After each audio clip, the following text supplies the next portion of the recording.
sure, but I'm so excited about this debate. And the debate is content, inspiration, and upper funnel were important for a while, but post-COVID, price and availability will rule again. So, arguing for the motion, we have Timothy Hughes from Agoda, we have Martin Symes returning with Debator, and Haniff, a newbie. Please give her a big hand of applause because this is very daunting for her. A WiTtie, Syaz.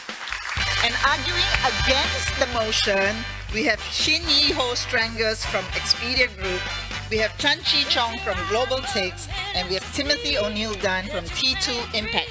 So guys, come on up and take it away. Lift your eyes for a minute to see, it just ain't free.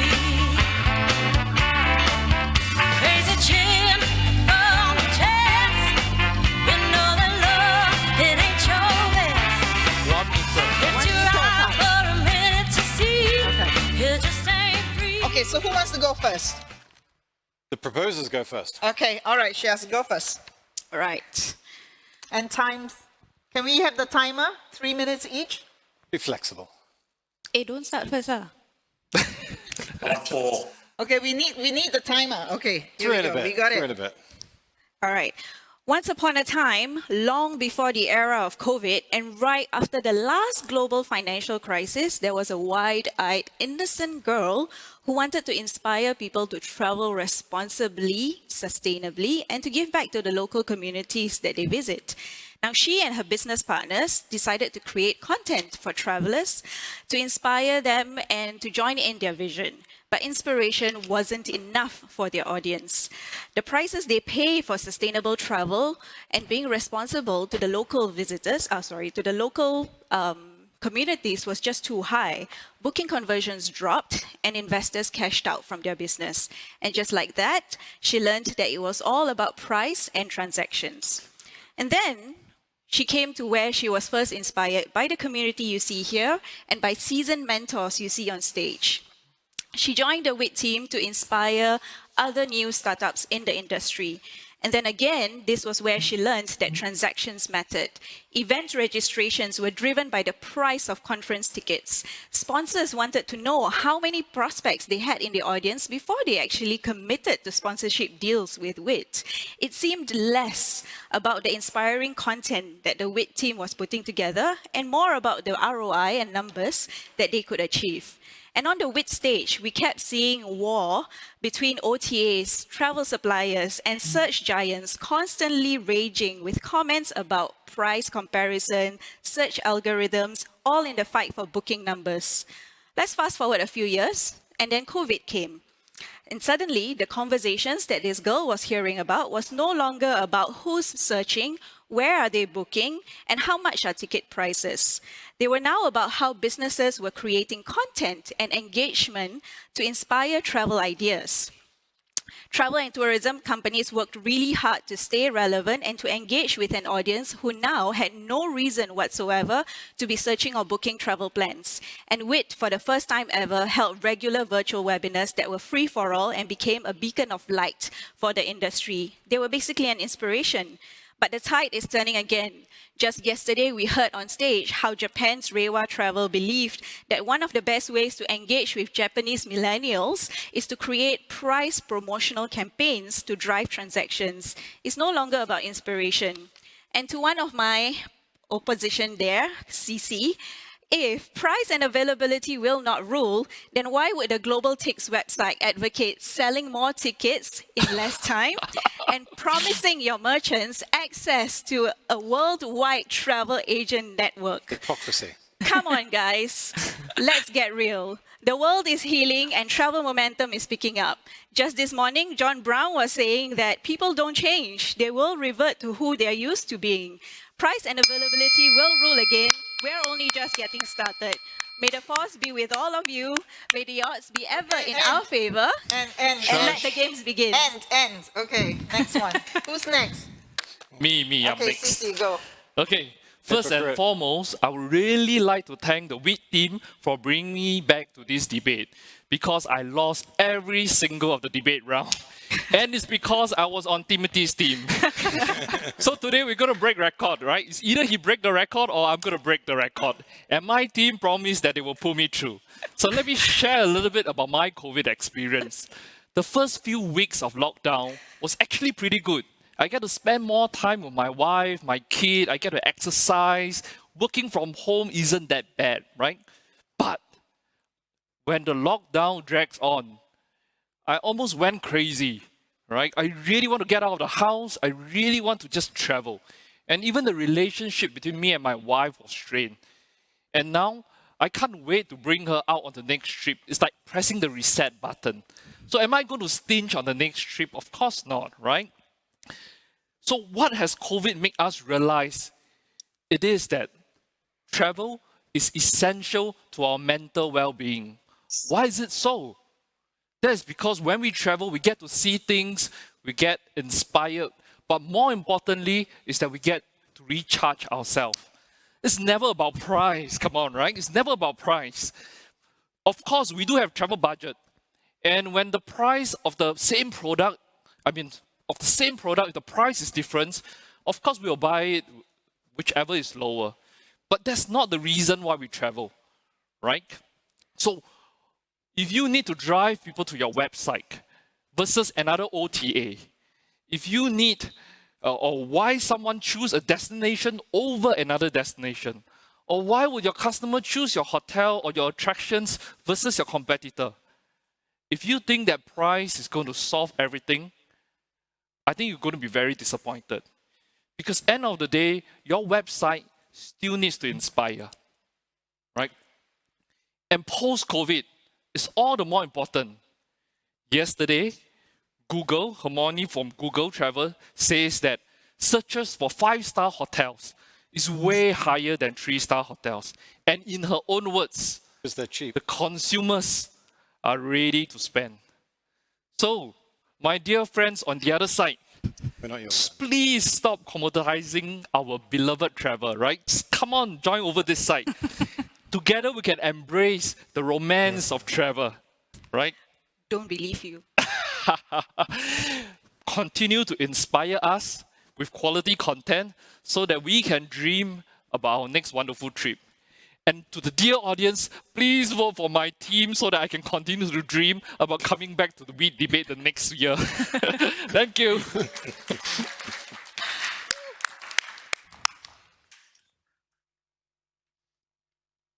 Timothy. All right.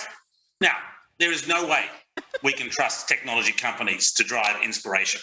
Technology companies prove themselves again and again and again good at price and product. We are clinical, we are boring, we are standoffish, but we are beautiful.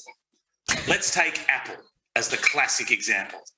Since 2007, doesn't matter who the CEO is, they stand up on stage and they say, here's the phone, it costs a lot, it does a lot, buy it. Nothing inspiring, nothing beautiful, just tech at its finest. But in fact, could you imagine something worse? Could you imagine if we truly turned to Facebook for inspiration? Now, companies reflect their founders. Have you ever seen Mark Zuckerberg talk about what inspires him? Have you seen him testify at Congress, for example? Frozen, in the headlights, like a ferret stuck in the antlers of a deer, stuck in the headlights.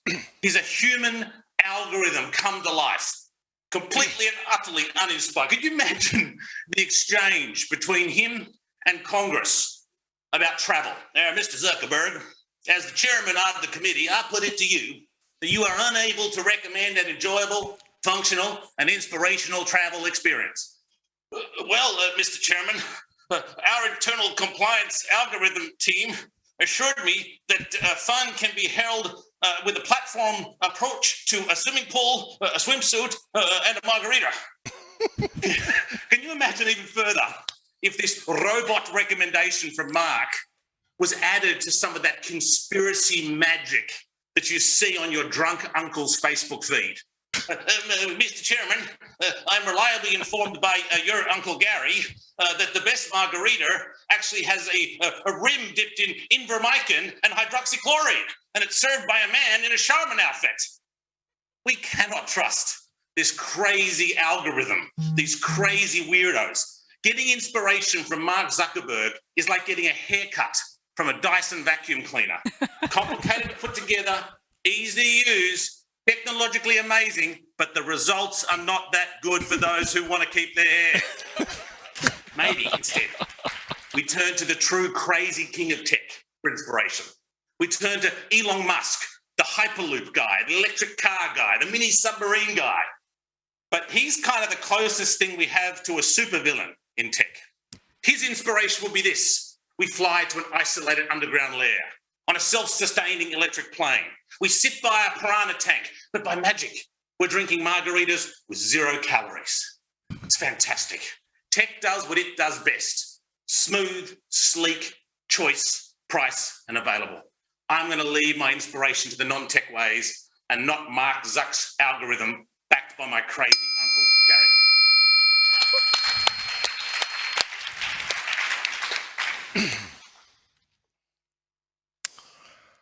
My dear friends, and even those guys, it's so good to see you all. The past 2 days have rekindled the fire in my belly for the travel business. I so missed it. Let's be frank, travel has become more expensive. Thank you. And for my visit here this week, I will be tested 5 times, down from 7. In total, the preparation and testing is close to the cost of my ticket.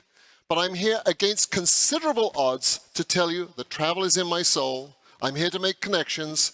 I'm here to see friends. And I'm here. And it's great to be back in Singapore. Yeah. But seriously, folks, I can justify travel both rationally and irrationally, but not for cost alone. In fact, I think Tim was actually arguing for our point. Let's start with rational behavior. I will assess the value of my trip and make judgment as to whether it's worth it or not. But make no mistake, that has become a lot harder. The economic efficiency argument isn't just about the cost of the transaction, because costs have become considerably higher outside of the cost of the ticket than it was before. So the pure cost argument really is a non-starter. And the irrational behavior? I, like so many people, have lost relatives and friends during the pandemic. Those connections are lost forever. The remaining connections value is incalculable. Connections with people is in our DNA, for business and for pleasure. And that is not about cost either. I like to consider myself an efficient traveler. Having once been a travel agent, it's very rare that I leave trip planning to others. Besides, I actually like planning. So whether I'm trying to do this using travel budgets or whatever, you need a degree of skill, and that's not finding the lowest price on Expedia or Trip.com. And with all due respect to them, it's extremely rare when I'm trying to make my budget stretch to actually book their cheapest options. But don't tell anybody. I actually retired on October the 1st, 3 weeks ago. But the very next workday, I was back on a plane and off to meet people in a new role and a passion project. Since the start of the pandemic, I have traveled 5 times for business and 3 times for pleasure, down from my usual 50 trips a year. I visited New York, France, Aruba, Miami, Milwaukee, Atlanta, Croatia, France again, Belgium and the Netherlands. 2 weeks ago, Las Vegas, and today, Singapore. So, yes, friends, let me be unequivocal. Price and availability will never rule again. Not for me, not for Siew, Hoon, and not for you. Let me ask, face facts. Who would you rather follow? Shyn, CC, Siew, Hoon, and myself, or those other killjoys on the other team? Well, at least they're true to their mission, because one of their chaps can't even be bothered to travel to be here because it's too expensive. So, ladies and gentlemen, everybody, please, please do not vote for this dastardly and despicable motion. I beg you. Thank you. Guys, I think this is my 15th and hopefully last WiT debate. Even though I say it myself, most of the other 14 have been quite funny. This one, not so much. Why is that? Because only this morning I got out of 10 days quarantine in the Sheraton Hotel, locked in there. And under quarantine rules, however hard I begged, my muse was not allowed in. Look, the answer to this debate is so ludicrously self-evident, it's really a non-debate. My colleagues have done a fantastic job ridiculing the significance of content, inspiration, and the upper funnel, whatever the hell that is. On the other hand, our opponents have spouted the same old wishy-washy claptrap that dreamy idealists do, Timothy especially. The most notable thing about Timothy is the number of punctuation marks in his name. Many people have 1, but 2? Isn't that excessive? No. But to be honest, I'm surprised his name doesn't have a colon in it, because that's clearly the part of his body he was just talking out of. He's definitely more a lower funnel kind of guy. But being serious for a moment, which I find hard, the world has changed. The decision whether to travel or not is all about fear. And when it comes to fear, let me tell you what inspiration means to me. I'm inspired not to catch COVID. I'm inspired not to spend hundreds of dollars on tests. I'm inspired never again to be locked in a hotel room for days. And I'm inspired not to get stuck somewhere for ages away from my family and loved ones. And I use both terms because, let's face it, they're not always the same thing. Anyway, if I'm going anywhere, it's got to be safe and cheap. Now, we learned from the experience of 9/11 and other challenges that the golden rule for getting people traveling again is that fear diminishes with price. But in this situation, low prices are a function of excess capacity. Low prices are designed to put bums, or in Timothy's case, colons, on seats. But this time, there ain't going to be no seats. Airlines are nearly bankrupt, fuel prices are going up. They're in no hurry to add back excess capacity, so there's not going to be much availability. And hotels, I mean, I'm someone who's always enjoyed a little late night, you know, little tipple. So I was always less focused on hotel bar rates and more focused on their mini bar rates. But I don't need to worry about those anymore because there aren't any mini bars anymore. All the hotel incidental revenue's gone out of the window. And consumers, what with furloughs, redundancies, the return of inflation, and the amount of money they need to cough up, pun intended, on testing, quarantine, etc. Of course people are going to be focused on price when they can barely afford rice. So let's leave it there with that rather feeble rhyme. I warned you this wasn't going to be very funny. You know which way to vote.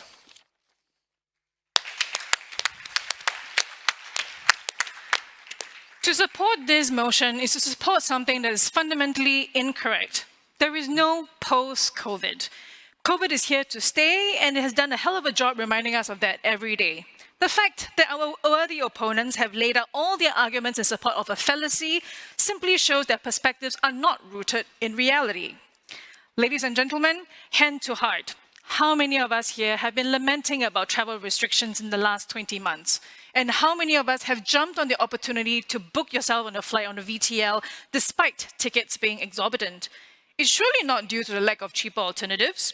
The fact is, we're tired of being stuck. We're done with quarantines and we are sick of jabbing the back of our brains with a swap stick. Bring on the travel, premium and all. Travel, especially in the near future, is unfortunately reserved for only those who can afford it. And those who can afford it will pay to avoid the pain. In 2020, people were robbed of their jobs and livelihoods against their will. In 2021, however, there is an ongoing accelerating trend of the Great Resignation. A record 4.3 million US workers quit their jobs in August, amounting to 20 million since April. 56% of Singaporean workers plan to quit their jobs this year due to pandemic fatigue. People around the world are reviewing their priorities and firing their employers. If money is all that matters, would millions of people be quitting their jobs willingly just because they've had enough? And let's not forget about sustainability in travel. Climate change is undeniable, and service providers are now increasingly held accountable. Responsible travel comes at a cost to travel buyers and sellers. Companies can no longer ignore these demands. So I ask you this, esteemed members of the floor. How much is your freedom worth? How attractive is a cheap flight or a cheap hotel if you run the risk of contracting a virus and spreading to your nearest and your dearest? Do you care? How much is slowing down climate change worth? How much is peace of mind worth? How do you choose to live with yourself? 8th March 2020, Sunday. After dinner, I said to my parents, see you next weekend. 20 months later, I'm still waiting for the weekend. My parents live just an hour's drive away from here across the border in Johor Bahru, Malaysia. I miss them a lot. The fact is, right now, it's easier for me to fly them to the UK to meet than for me to take the 40-kilometer drive. Does it make economic sense for us to meet? No. Am I considering doing it? Hell yes. Why? Because we bloody survived a global pandemic that has killed 5 million people globally and destroyed many millions more. I could have died. They could have died.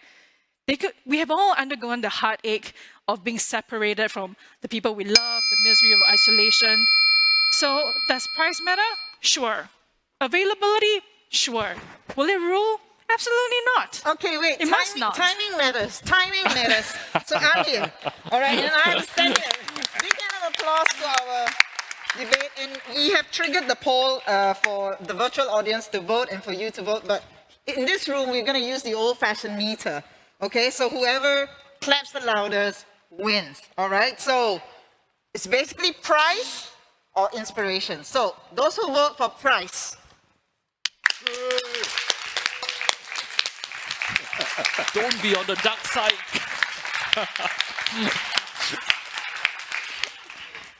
Timothy, you look so scary there. Okay, inspiration. Yeah!